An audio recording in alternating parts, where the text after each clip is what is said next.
grounds and places like that. So ladies, turn all your purses in so no one can get at them. Gentlemen, wallets out your back pocket, stick them in the front. Let's make it as difficult as we can for these people. Right, having said all that, good morning, ladies and gentlemen. Good morning, Jake. That's a little bit better than I normally get. Welcome to Her Majesty's Royal Palace and Fortress, the Tower of London. Now, if you stay with me for the next 50 minutes or so, I'll take you on a tour through the tower, pointing out some of the more important buildings and relating some of their history to make your visit just that little bit more interesting. Over 900 years of history in less than an hour, so that can't be bad, can it? Nope. Can it? No! That's the right answer.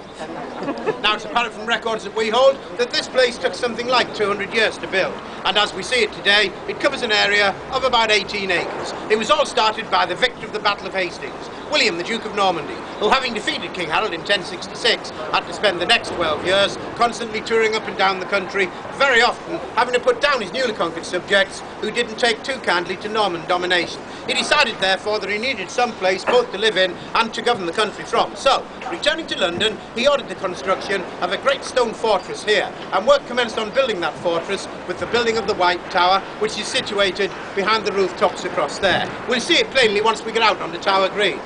Successive monarchs built up all the defences around that one single White Tower until we got what we've got today, which is a system of inner and outer ballium walls and other defences. Essentially, there are three different lines of defence. The first line, the inner walls, have 13 separate towers scattered evenly around them.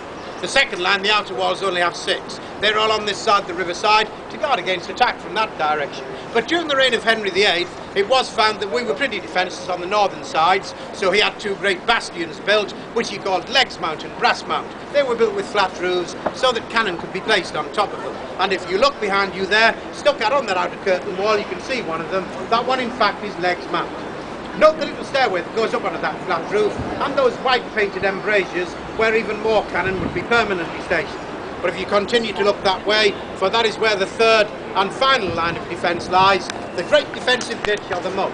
All that grass that you can see there, which completely encircles this place, used to form part of that great defensive ditch. It was built on the orders of King Edward I, but the actual work was carried out under the direction of the Bishop of Ely.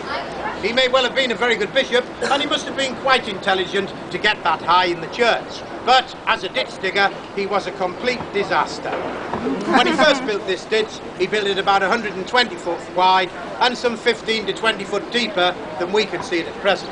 He built it a lot deeper than the riverbed of the River Thames, just behind me here.